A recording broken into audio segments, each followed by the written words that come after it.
salah satu potensi yang kita harapkan target tahun ini adalah ada upaya dari seluruh pendeta, baik yang pendeta full timer maupun yang pendeta-pendeta fungsional bisa bersama-sama dengan Parhalado meningkatkan kehadiran jemaat.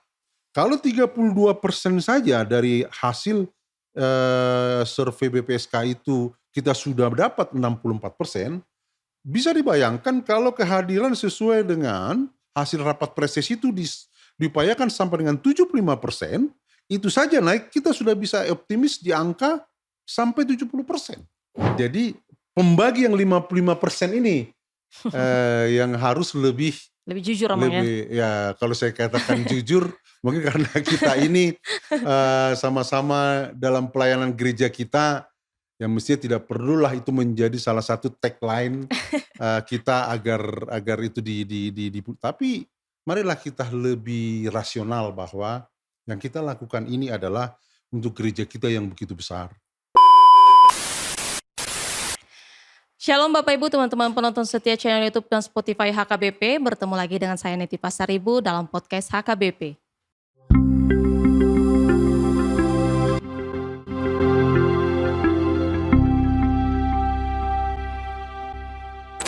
Seperti yang Bapak Ibu dan teman-teman tahu bahwa per tanggal 1 Januari 2023 menjadi salah satu tanggal yang bersejarah bagi HKBP nih. Karena tanggal 1 Januari 2023 ditandai dengan pelaksanaan sentralisasi keuangan. Hal ini adalah cita-cita dan harapan dari berbagai pihak selama beberapa dekade. Namun atas izin Tuhan dan kerja keras banyak pihak, sentralisasi boleh dilaksanakan tahun 2023 ini. Dalam perjalanannya Bapak Ibu, sentralisasi ini dipertanggungjawabkan, dijalani dan diawasi oleh salah satu badan yang baru saja dibentuk bernama Badan Pengurus Sentralisasi Keuangan atau yang sering kita dengar dengan kata-kata BPSK. Hari ini kita akan berbincang-bincang dengan Ketua BPSK. Langsung saja kita sambut Amang Martua Masaragi. Shalom Amang. Shalom. Apa kabar Amang? Baik. Sehat Amang ya? Iya. Datang dari Jakarta Amang? Ya, baru tadi pagi dari Jakarta ada rapat MPS yang akan kita hadiri besok. Oh, ya. Jadi mengisi waktu selang ini Amang ya, akan ikut rapat MPS tapi terima kasih lo udah hadir di podcast HKBP Mang. Iya, terima kasih. Iya Mang, tadi saya udah sampaikan bahwa sentralisasi keuangan adalah satu hal yang sangat disambut dengan baik oleh semua pihak begitu Mang. Itu kan yang selama ini kita gaungkan kata netizen Mang. Nah selaku Ketua BPSK menurut Amang, apakah warga HKBP dan Amang Inang Parhalado Penatua juga bersuka cita atas pelaksanaan sentralisasi ini Mang? Siapa tahu dari bawah ada suara-suara yang lain Mang. Oke ya, BPSK itu saya luruskan dulu ya, itu Badan Pengelola Sentralisasi Keuangan. Badan Pengelola, maaf Amang Inang, maaf Amang. Badan Pengelola Sentralisasi Keuangan itu punya tujuan mensentralistikkan seluruh proses pengelolaan keuangan dan sesuai dengan putusan Sinode Godang 2022 ya, 2022 itu disepakati oleh pimpinan kita dengan seluruh peserta Sinode sentralisasi keuangan kita laksanakan per Januari 2023.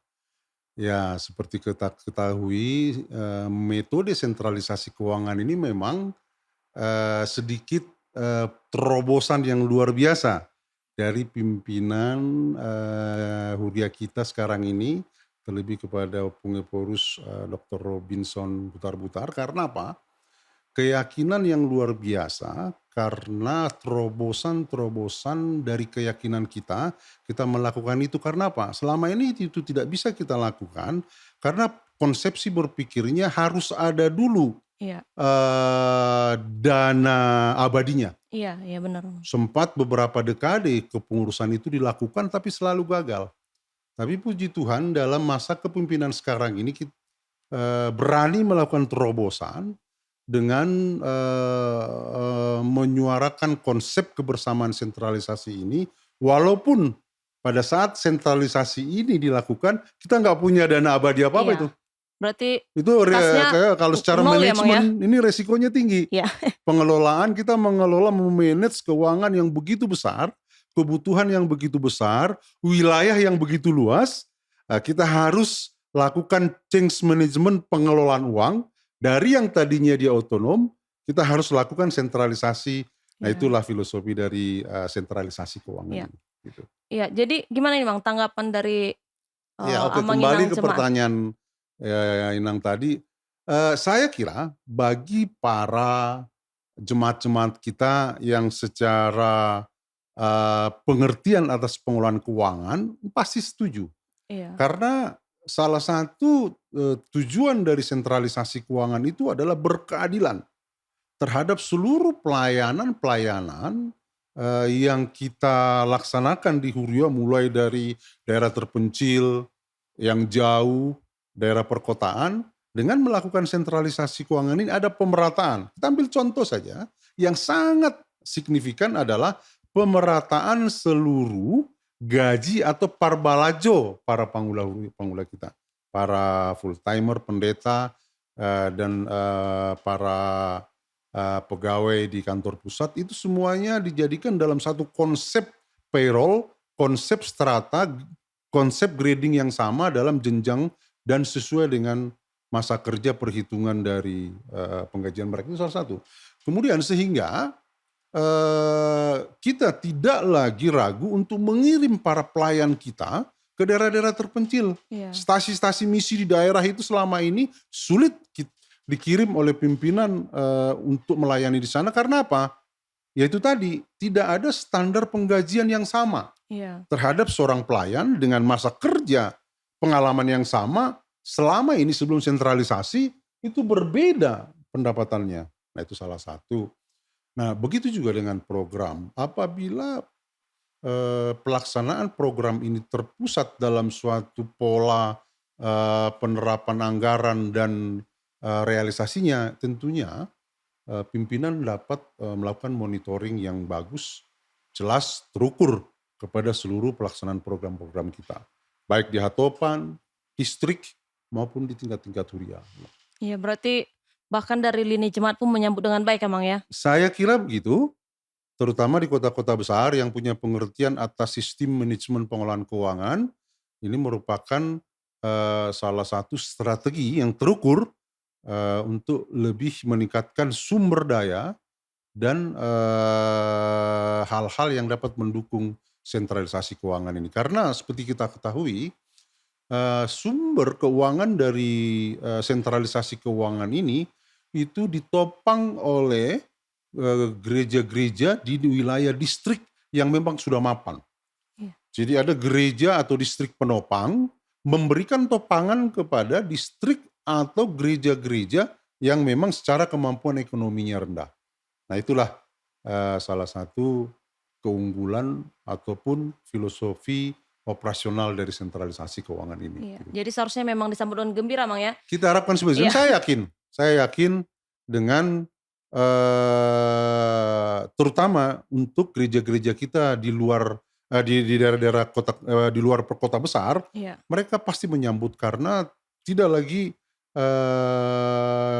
tidak lagi dibebani atas pembiayaan yang selama ini harus mereka tanggung. Iya. Ya.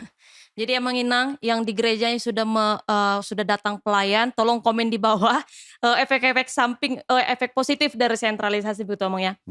Selanjutnya begini Amang, kalau tadi saya menanyakan bagaimana reaksi atau respon dari jemaat atau penatua. Tapi isu yang mengatakan bahwa ada sebahagian pelayan full timer yang di kota atau pegawai yang di kota yang merasa kurang mendukung sentralisasi karena perbelanjaannya katanya menurun Amang. Pertanyaan saya Mang, apakah isu ini sudah sampai ke BPSK dan menurut Amang sebagai ketua BPSK, apa sebaiknya kesadaran yang kita bangun untuk menjalankan sentralisasi ini Amang? Iya, itulah tadi yang sudah saya katakan bahwa salah satu tujuan dari sentralisasi keuangan adalah pemerataan dan berkeadilan. Sebelum sentralisasi, memang beban dari Parbalajoon itu diberikan bebannya kepada Huria. Nah, dengan metode otonom seperti itu tentunya kemampuan Huria itu akan berbeda masing-masing Huria. tentunya dalam kategori distrik tertentu akan berbeda. Iya. Nah, sehingga bagi gereja atau distrik yang punya berkemampuan tinggi, tentunya juga dia punya kewenangan untuk meninggikan parbalajon atau pendapatan dari. Nah, ini adalah pilihan, tapi setelah kita evaluasi dari 100% total panggula kita, pelayan kita, yang kenaikan gajinya itu hampir 80%. Iya. Yang ada penurunan, tetapi penurunan yang tidak terlalu signifikan, tetapi itu bisa dilakukan konversi kepada kebutuhan-kebutuhan di gereja masing-masing, ini terutama di kota besar sekitar 20%. Nah, artinya apa? Memang awal-awal pertama kita melakukan ini itu kelihatannya riak-riak itu dalam pertemuan kita beberapa kali BPSK itu melakukan monitoring dan evaluasi kepada rapat gereja, rapat distrik. Awalnya memang kelihatan ada kegamangan lah. Iya. Nah, kenapa terjadi kegamangan? Karena penerimaan yang mereka dapatkan dalam pelaksanaan sebelum sentralisasi itu kan bruto. Artinya apa? Dalam SK Parbalonji itu kan banyak tunjangan. Nah, yang selama ini yang mereka terima itu kan hanya murni dari gaji pokok. Gaji pokok, kemudian kalau misalnya dia di distrik tertentu ada aturan gajinya menjadi 3 kali SK misalnya. Iya. Nah, tetapi dari kemampuan gereja itu mereka juga mendapatkan pendapatan untuk transportasi, komunikasi, dan lain sebagainya. Nah, inilah dikonversikan terhadap penerimaan yang sekarang. Ya, memang ada perbedaan. Tetapi itu juga dimungkinkan kepada para pendeta-pendeta yang melayani di gereja-gereja besar untuk bisa mendapatkan biaya lain di luar atau yang tidak masuk dalam kategori pembayaran yang dibiayai oleh BPSK dalam SK-nya. Iya. Sekarang dalam SK yang dikeluarkan oleh Biro Personel itu kan jelas tuh tunjangannya. Tunjangan ini, tunjangan itu, tunjangan ini, tunjangan itu. Gitu. Nah, tentunya itu diberikan ruang kepada Huria untuk memberikan potensi agar biaya-biaya lain yang tidak ada atau tidak terukur dalam SK yang dikeluarkan Biro Personel yang harus dibiayai oleh BPSK itu bisa ditutupi. Iya. Gitu. Artinya sebenarnya kalaupun ada penurunan sangat minim dan sebenarnya bisa di-cover ya, Mang, Bisa ya? di-cover lah. Iya. Apabila memang itu mengacu kepada kebutuhan faktual real yang harus dilakukan di gereja itu. Iya. Tadi kita sudah melihat dari aspek penerimaan, Mang, dari jemaat, dari penatua, bahkan dari pelayan full timer. Kita melihat rekapitulasi umum, Mang, bahwa ada beberapa distrik yang kemudian menyetorkan di bawah target yang sudah ditentukan. Gimana menurut Amang ini? Mengapa hal ini bisa terjadi? Atau apakah BPSK sudah menemukan mungkin Huria yang tidak menyetorkan 55% seperti yang sudah ditetapkan dalam Sinode Godang, Amang? Iya, sejauh pelaksanaan monitoring dan evaluasi kita sudah hampir mungkin seluruh distrik yang sudah kita lakukan monitoring udah hampir 50%, terutama di daerah-daerah yang punya potensi besar seperti DKI, Deboskap, Banter, Jabar, kemudian Indonesia Timur, Riau, Medan. Sebenarnya prospek 55% itu dijalankan. Artinya 55% itu dijalankan sesuai dengan konversi angka yang mereka tentukan. Iya. Nah, jelas memang sumber-sumber dari pilihan itu yang dikonversikan 55%. Kita memang harus akui bahwa target yang sudah disepakati lah atau sudah ditentukan pada saat penyusunan anggaran di 2023, berarti target itu disepakati 2022. Iya. Memang ada saja kalau kita breakdown target-target dari masing-masing distrik, memang ada saja yang Huria yang mempunyai target terlampau tinggi, tetapi kemampuan Huria atau resort itu rendah. Iya. Sebaliknya, ada juga targetnya terlampau rendah, tapi sebenarnya kemampuan gereja itu Gerejanya tinggi. tinggi. Itu bisa dilihat dari ada resort yang punya capaian targetnya sampai 400%. Iya. Ada 200%. Bahkan ada juga resort sampai dengan kita evaluasi sampai dengan bulan Juni, tetap saja dia di bawah 30%. Nah ini setelah kita lakukan mitigasi risiko, data dan lain sebagainya, memang ada gereja yang terlampau tinggi targetnya dan terlampau rendah targetnya. Nah secara nasional kita kan masih masuk di angka 64,42% Iya. target nasional. Dari 64,42% ini, rata-rata per bulan kita itu sekitar 31 sampai 32 miliar per bulan. Target yang ditetapkan oleh MPS di 2022 itu per bulannya itu adalah 50 miliar. Nah 50 miliar dengan asumsi bahwa seluruh penerimaan Huria ini ya tercapai dengan pencapaian target paling tidak 100%. Nah itulah yang menjadi evaluasi kita. Kita sih mengharapkan adanya peningkatan. Iya. Nah perlu kita informasikan bahwa target 64,46% ini itu dari standar persentase kita lakukan evaluasi melalui sistem sentralisasi itu hanya sekitar 32% tingkat kehadiran jemaat pasca setelah COVID ya. Iya. Nah artinya apa? Kita punya keyakinan sesuai dengan keputusan rapat preses bahwa para preses berjanji akan meningkatkan jumlah kehadiran jemaat. Nah indikatornya apa? Kalau jumlah kehadiran jemaat itu naik, pasti pilihan juga naik. Iya.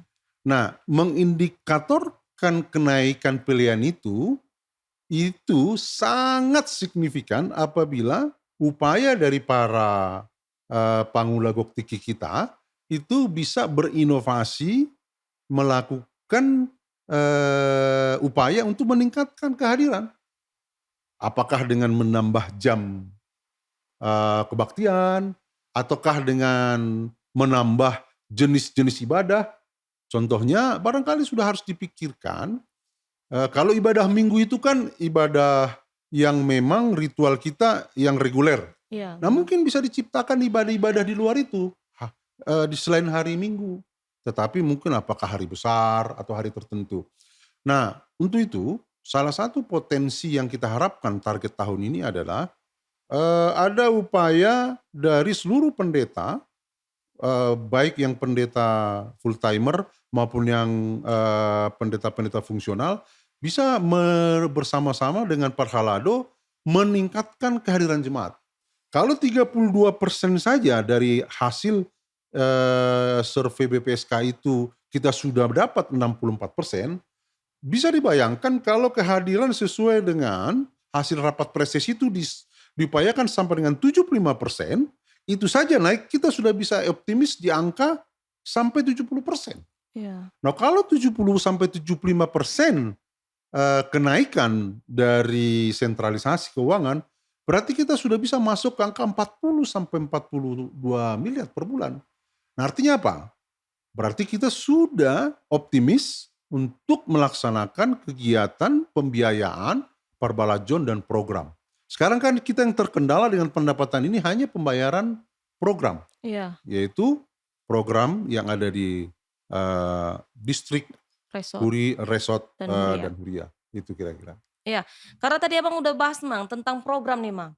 Ada banyak sekali masuk ke pesan di sosial media HKBP Mang. Katanya, kenapa sesudah pelaksanaan sentralisasi resort kami masih menyuruh kami membayar Mang.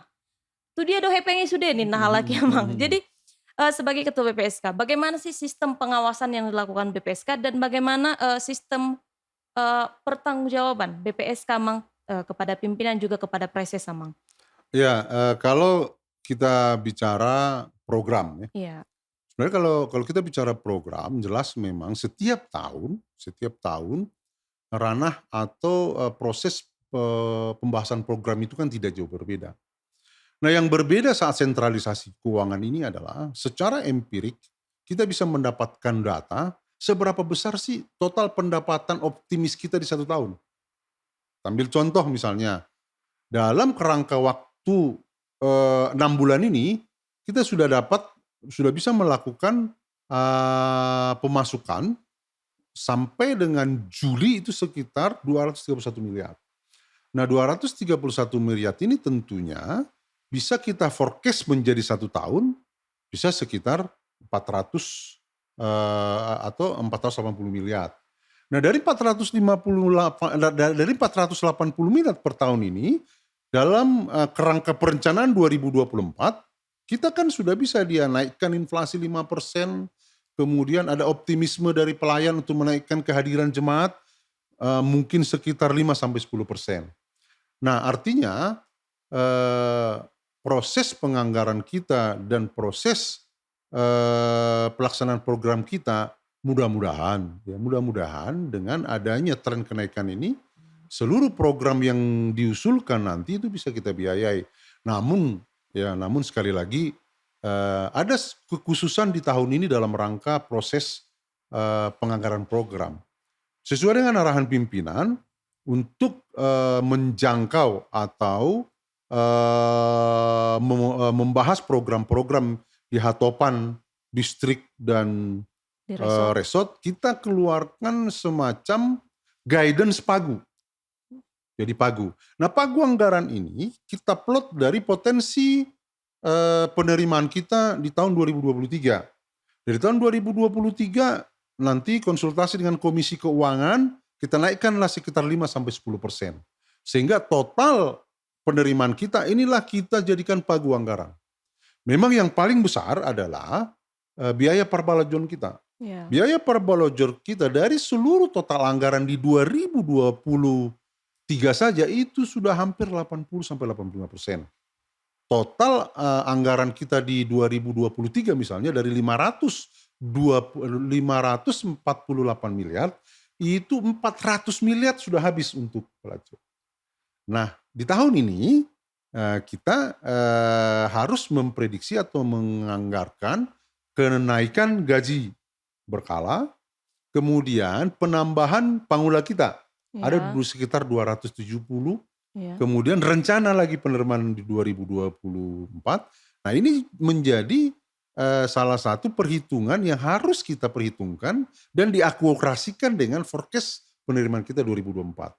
Jadi kalau kita mau bersama-sama bersatu hati mendukung atau bekerja sesuai dengan mekanisme sentralisasi ini, artinya apa? Misalnya pilihan yang kita dapatkan murni dengan pilihan yang harus diberikan 50%. Jangan sampai ada pemasukan kepada Huria, tapi secara sepihak mereka kategorikan ini tidak usah di Iya.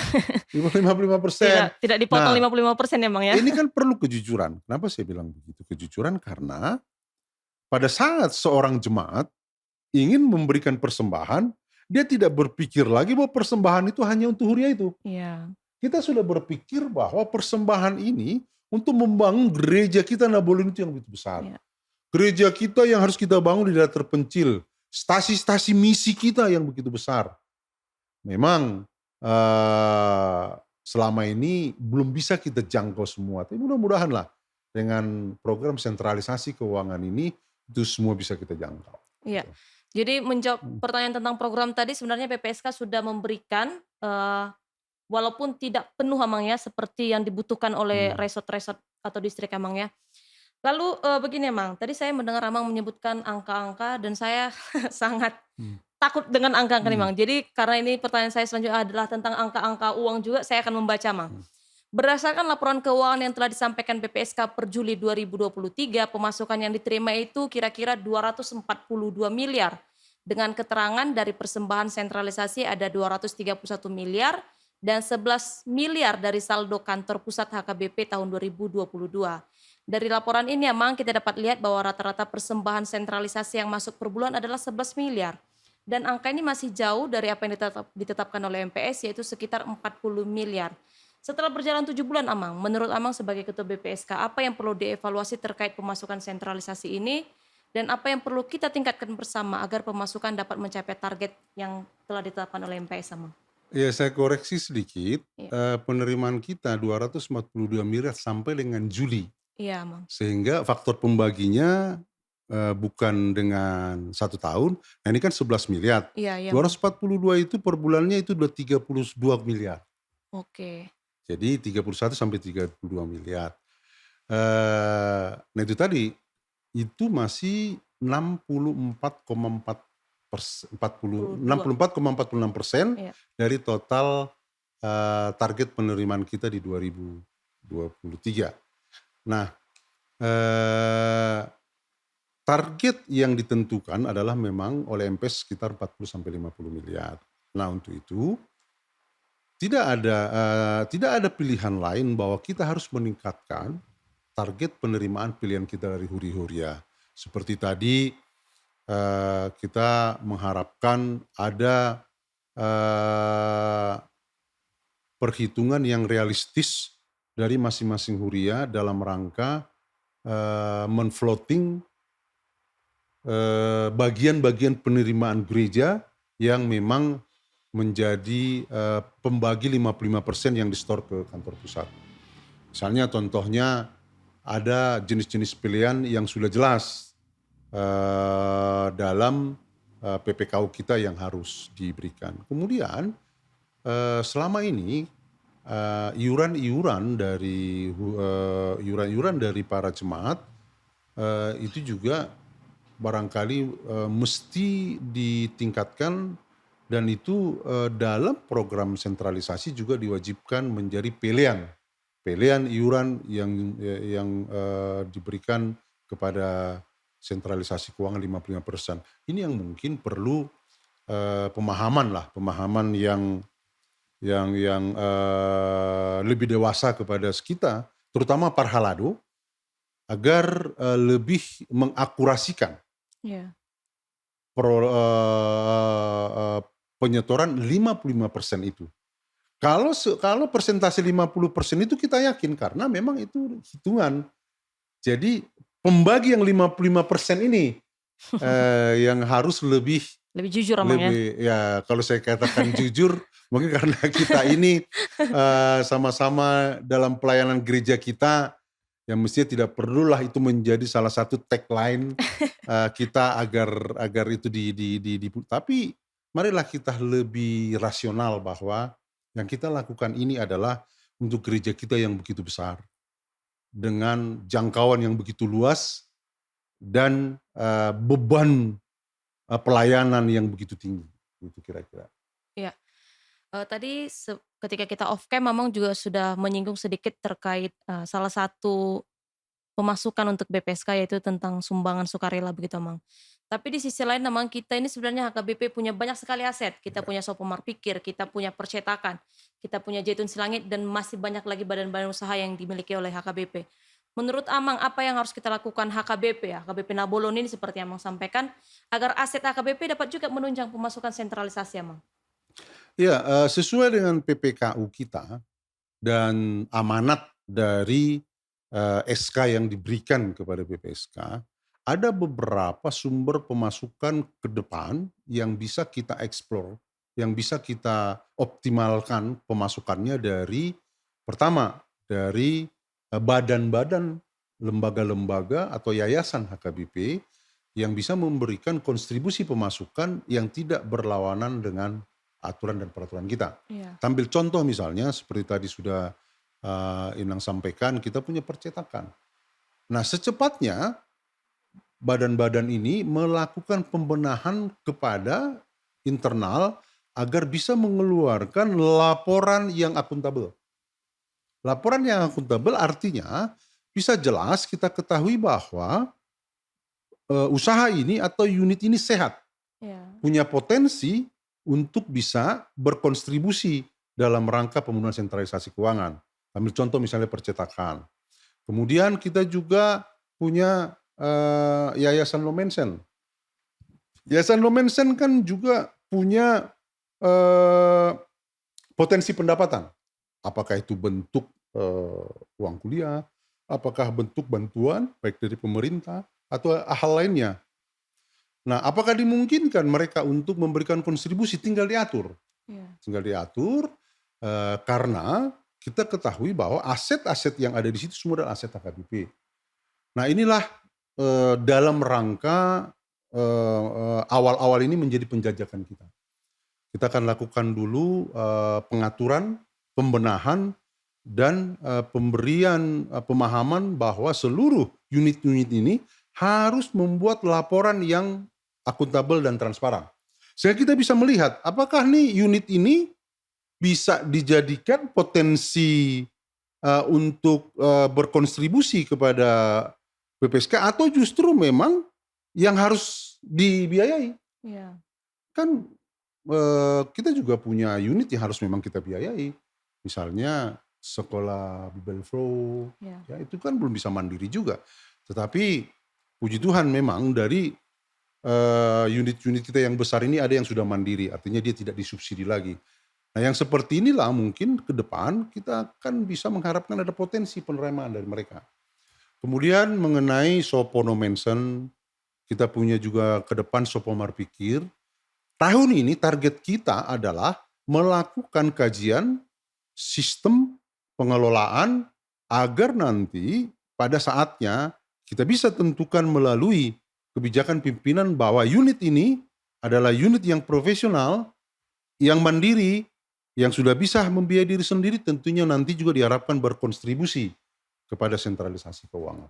Kita masih dalam tatanan melakukan inventarisasi atas potensi-potensi mereka. Tapi kita yakin bahwa aset HKBP bisa menjadi pemasukan untuk sentralisasi emang ya? Mestinya harus. Iya. Kalau kita udah catat dia sebagai aset, tinggal kita berpikir bagaimana aset ini berkontribusi kepada kebutuhan ekuitas kita dalam rangka pemenuhan kebutuhan-kebutuhannya. Iya. Tadi emang menyinggung tentang akuntabilitas dan transparansi emang. Mungkin ini tidak ada di skrip emang, tapi saya penasaran. Apakah BPSK juga melakukan laporan yang akuntabilitas dan transparan dan kepada siapa disampaikan emang? Karena begini emang, sebelum di awal-awal penetapan sentralisasi ini ada isu-isu yang mengatakan bahwa jangan-jangan nanti BPSK ini menjadi kekuatan baru di HKBP yang melemahkan sistem-sistem Iya. yang lainnya. Bagaimana, Mang? Ya, betul memang awalnya berpikir seperti Iya. itu. Tapi, setelah kita jalani hampir 6 bulan ini, BPSK itu, tidak bisa mengeluarkan anggaran apapun namanya, sebelum ada surat perintah bayar dari sekjen. Iya. Itu jelas. Sehingga evaluasi atas monitoring terhadap seluruh perbelanjaan atau pengeluaran BPSK itu bisa dilihat dari monitoring surat perintah bayar. Kemudian yang kedua, kita melakukan pelaporan faktual terhadap aliran kas. 3 bulan sekali kita membuat laporan kepada pimpinan, dalam hal ini Eporus, tentunya, sudah dibawa dalam rapat pimpinan itu Iya. sekali 3 bulan kita sudah keluarkan laporan aliran kas. Nah per 3 bulan terakhir di Juni kemarin, dalam rangka akuntabilitas dan transparansi kita, laporan aliran kas BPSK sudah muncul di website Iya, HKBP. HKBP. Nah kenapa masih sebagai laporan aliran kas? Karena kita masih tahap awal, sesuai dengan, PPKU kita, BPSK diberikan tugas untuk menyusun laporan HKBP secara utuh. Iya. Nah kalau kita berbicara mengenai laporan HKBP secara utuh, yang isinya antara lain aliran kas, neraca, penempatan dana, kemudian, evaluasi anggaran. Nah ini semua melekat secara utuh di seluruh komponen HKBP. Iya.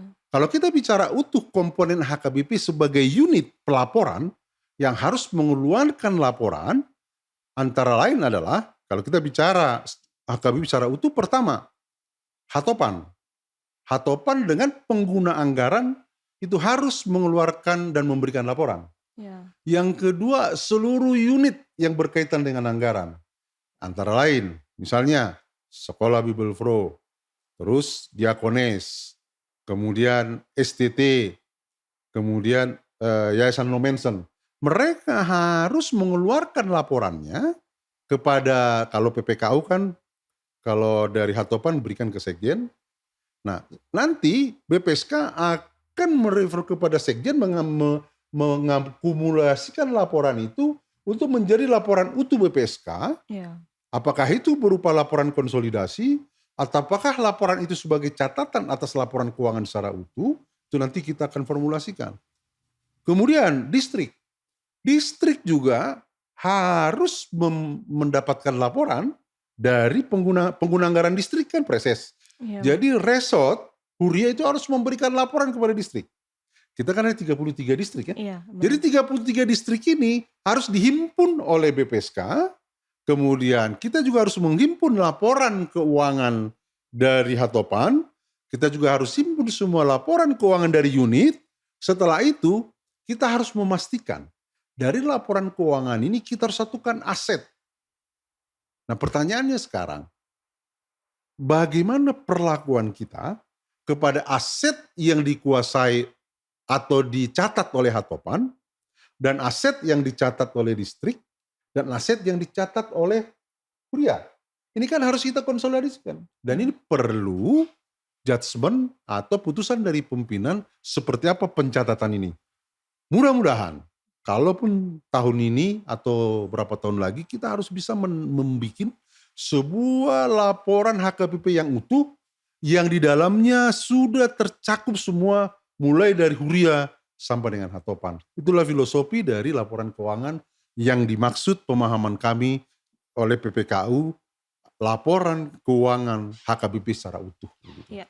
Namun saat ini BPSK sekali per 3 bulan namanya sudah Iya. melaporkan kepada pimpinan dan aliran kas boleh diakses di website HKBP Iya. di Amangina. Kalau perlu mengakses aliran kas BPSK boleh mengaksesnya di website HKBP di www.hkbp.or.id agar tidak terjadi kecurigaan, Mang. Iya betul. Apalagi medsos-medsos sekarang.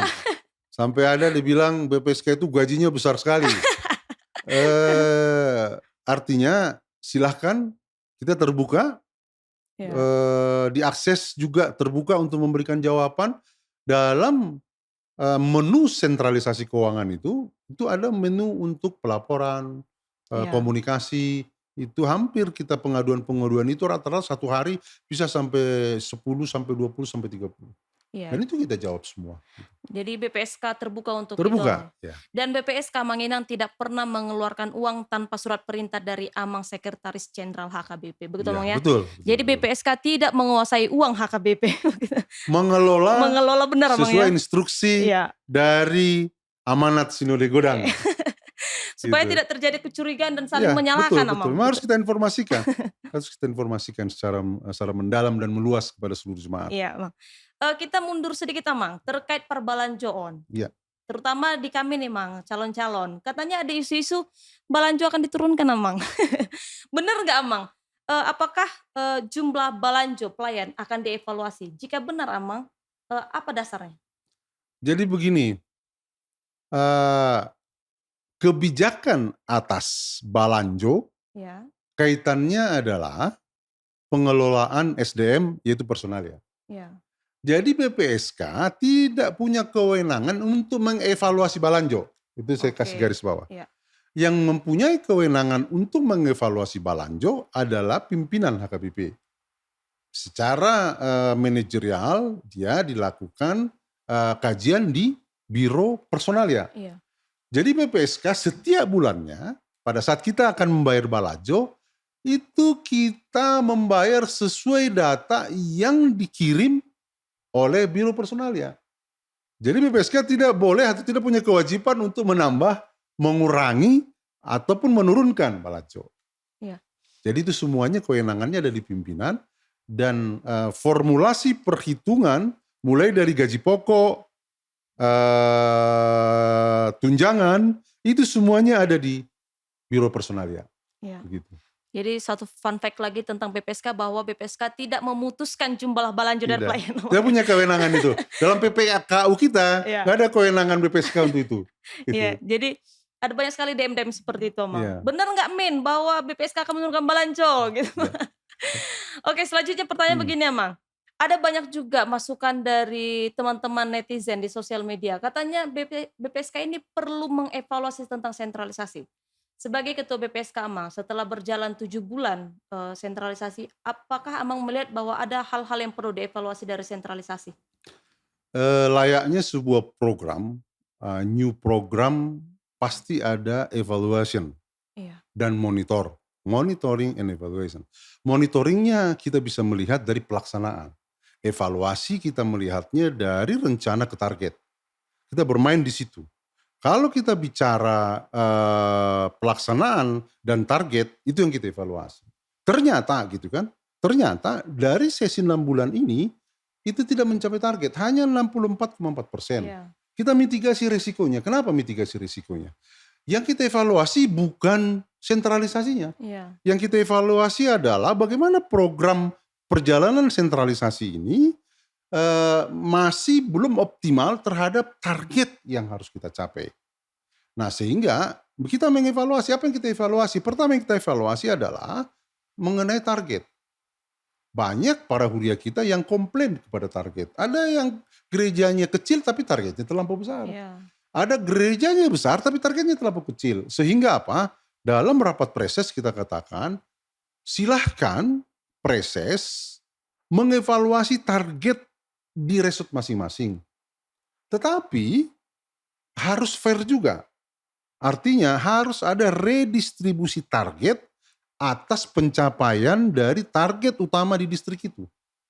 Jadi misalnya target di distrik itu taruhlah misalnya Rp10. Kemudian dari Rp10 itulah dilihat nih apa penyebabnya dari masing-masing huria resort. Misalnya cuma dicapai hanya Rp5 gitu. Iya. Nah, dari tren yang ada di resort itu kan kelihatan mana yang terlampau tinggi. Biasanya kalau terlampau tinggi bisa pencapaian targetnya itu bisa di atas 100-200%. Nah, itu diturunkan dong. Nah, yang memang setelah dimitigasi kondisi faktualnya, ada gereja yang memang dia nggak akan mampu. Ditargetkan misalnya 1 bulan taruhlah 25 juta, kemampuannya udah hebat misalnya hanya 15 juta. Ya rasional saja. Jadi dia diturunkan, dinaikkan, diturunkan targetnya, Iya. kemudian yang tadi yang prestasinya 200 sampai 200% itu dinaikkan targetnya. Nah kan jadi seimbang tuh. Iya. Inilah namanya redistribusi target. Nah itulah evaluasi kita. Tetapi sekali lagi pertanyaan tadi Inang, BPSK tidak punya kewenangan melakukan evaluasi sentralisasi. Iya. Karena sentralisasi itu adalah mandatori. Mandat dari Sinode Godang kepada HKBP untuk melakukan sentralisasi. Setelah sentralisasi diberlakukan, dibentuklah Badan Pengelola Sentralisasi Keuangan yang tugasnya mengoperatkan. Jadi nggak mungkin yang ditunjuk itu mengevaluasi Iya. badannya, Sistem. sistemnya. Jadi pemahaman saya, pemahaman kita semua tentunya bahwa sentralisasi ini adalah rumah kita bersama untuk kita jadikan sebagai sebuah wadah untuk melakukan pengelolaan keuangan berbasis keadilan dan pemerataan. Ya. Begitu. Ya, meski BPSK tidak berkewenangan untuk mengevaluasi jalannya sentralisasi Amang. Jika satu huria merasa bahwa targetnya terlalu tinggi, sebaiknya mereka melapor ke siapa, Mang? Ke preses. Ke preses ya. Ses, nanti mereka evaluasi dalam kan distrik itu selalu ada sermon kan? Iya, benar. Nggak apa-apa. Nah, cuman masalahnya begini juga, saya memahami beberapa pertemuan-pertemuan saya usulkan kepada Amang Inang Preses agar membentuk tim internal monitoring dan evaluasi sentralisasi per distrik. Iya, lebih memudahkan Amang ya. Jadi ada perpanjangan tangan dari preses untuk melakukan monitoring kepada huria-huria yang store ini. Iya. Dia kan bisa lakukan monitoring tiap hari Rabu atau Kamis. Oh, hari Kamis, gereja ini belum setor nih, udah lewat. Iya. Tim tinggal telepon atas nama preses. Ada apa masalahnya, Mang? Apakah bisa kita bantu? Tentunya yang ditunjuk oleh preses menjadi tim evaluasi ini adalah jemaat-jemaat kita yang mengerti akan teknologi informasi. Iya. Dia bisa dikasih akses. Kalau tingkat distrik itu kan diberikan akses untuk membuka sistem sentralisasi tingkat distrik. Jadi mereka bisa lihat tanggal berapa itu hurianya nyetor, mana huri yang tidak nyetor, mana huri yang tidak mengisi. Kan dalam menu-menu sentralisasi itu jelas, kebaktiannya jam berapa, jenis pilihan ini berapa, kemudian berapa jumlah yang hadir itu semua ada. Iya. Nah kalau misalnya menu-menu ini tidak terisi semua, nah ini teman-teman di tim yang dibentuk oleh preses ini itu bisa membantu. Iya. Contohnya misalnya ada daerah tertentu yang susah sinyal gitu. Iya. Nah mestinya yang seperti ini tim sentralisasi yang dibentuk preses itu bisa memberikan solusi. Bagaimana caranya gitu mengajak mereka di suatu tempat yang ada wifi-nya diajarin input gitu. Iya. Nah inilah saya sih melihatnya sekarang ini masih kendala bahwa preses kita ini belum secara akurat mendapatkan atau melakukan evaluasi monitoring atas capaian-capaian melalui sistem atas partisipasi setoran-setoran dari Huria. Iya. Jadi mudah-mudahan ke depan preses kita ini dengan kesibukan yang luar biasa ditambah lagi harus melakukan monitoring atas sentralisasi setiap minggu, mesti setiap minggu.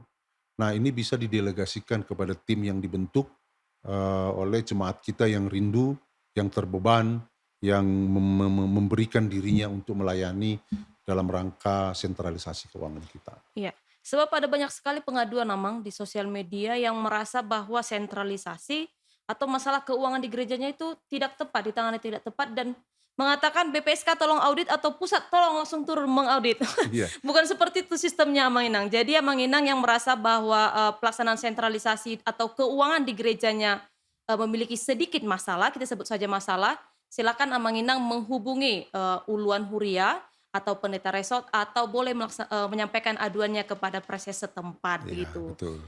Oke Mang, kita sampai di akhir podcast Hmm. Amang. Sebagai ketua BPSK, apa yang ingin Amang sampaikan kepada jemaat, kepada pelayan full timer, kepada pemerhati HKBP untuk mensukseskan sentralisasi keuangan di HKBP Amang? Silahkan Amang.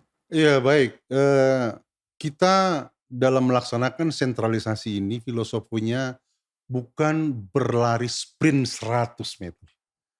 Kalau kita berlari sprint itu kita memacu untuk siapa lebih dulu ke depan, Ya. bukan itu. Kita adalah para pelari maraton dengan jarak jauh.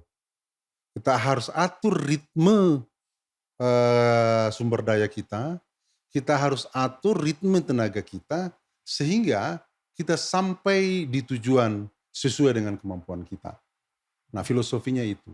Sentralisasi keuangan ini dengan metode modern sekarang ini adalah jawaban atas change management yang sudah kita lakukan perubahan yang sangat signifikan.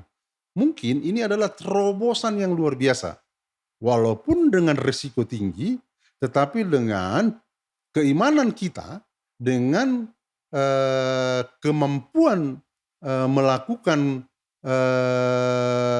perjalanan sentralisasi ini, kita harus yakin sentralisasi ini akan sukses. Karena apa? Ke depan kita akan berpikir bahwa kita secara pribadi punya kewajiban secara spiritual untuk memberikan persembahan yang harum ke hadapan Tuhan. Karena yang kita berikan itu bukan hanya untuk huria kita, tetapi untuk pelayanan gereja kita yang besar. Nah, kami, komisioner yang ada di BPSK, hanya tool, hanya alat yang bekerja sesuai dengan mandat yang diberikan, melaksanakan dengan transparansi dan akuntabilitas, dan kita membuka ruang untuk melakukan diskusi apapun bentuknya, sehingga mari kita bersama-sama masuk dalam era modern sentralisasi keuangan ini dengan meningkatkan potensi sumber daya kita masing-masing dalam gereja atau huria kita. Kemudian indikator kesuksesan dari sentralisasi kita sangat linear dengan tujuan dari gereja kita, yaitu apa? Meningkatkan jumlah ruas yang hadir, tentunya juga akan meningkatkan nilai spiritual dari para jemaat Untuk itu dia akan memberikan yang terbaik, mempersembahkan yang terbaik untuk rumah Tuhan, terutama untuk perkembangan gereja kita Naboloni. Itulah Iya. lagi. Tepuk tangan namanya.